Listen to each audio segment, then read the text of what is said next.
Right. இப்போ காசுன்றது நம்ம கஷ்டமாக இருக்குது. இப்போ ஈஸியாகன்றதுக்கு தான் நாங்கள் அந்த மிஷினை அறிமுகப்படுத்துகிறோம். கேஸ் கவுண்டிங் மிஷின் நாங்கள் இன்ட்ரோடியூஸ் பண்ணுறோம். பிரியோ P50. இது வந்து பீசஸ் கவுண்டிங்கோட நம்ம வெலுவையும் இதில் கவுண்ட் பண்ணலாம். இப்போ வந்து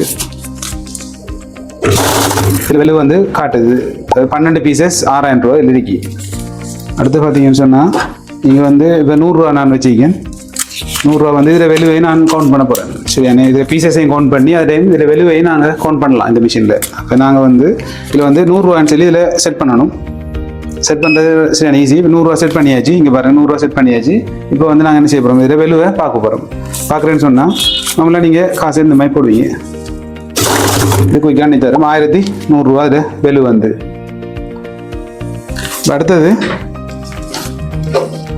அடுத்தது வந்து 5000 ருபீஸை நாங்கள் போட்டு அதில் வெலுவையும் பார்ப்போம். Right, okay. இப்போ இது நாங்கள் வெலுவை 5000 மாத்திரம். இது 5000 காட்டுது. இப்போ நாங்கள் மாற்றிட்டு தான் அதை போடணும். போடும்போது அது வெலு வரும். பீசஸ்ன்னு சொல்லும், அதே டைம் வெலுவும் சொல்லும் உங்களுக்கு. இப்போ நீங்கள் செய்ய வேண்டிய வேலை இது போட்டிங்கன்னு சொன்னால் 50,000 இது காட்டுது. Okay, right. அடுத்தது 1000 ருபீஸ். இதில் வந்து நாங்கள் என்ன செய்ய போகிறோம், திரும்பவும் சிஸ்டத்தை வந்து 1000க்கு மாற்றணும். இது பார்த்தீங்கன்னு சொன்னால் ரைட் 1000 காட்டுது. சிஸ்டத்தை மாற்றிட்டோம். ப்ரோக்ராமில் அது பட்டன் இருக்குது, அதில் பட்டனில் மாற்றிட்டு இப்போ நாங்கள் வந்து 1000 ருபீஸ் கரன்சி போடுறோம். ரைட், இது 9000 இருக்கு.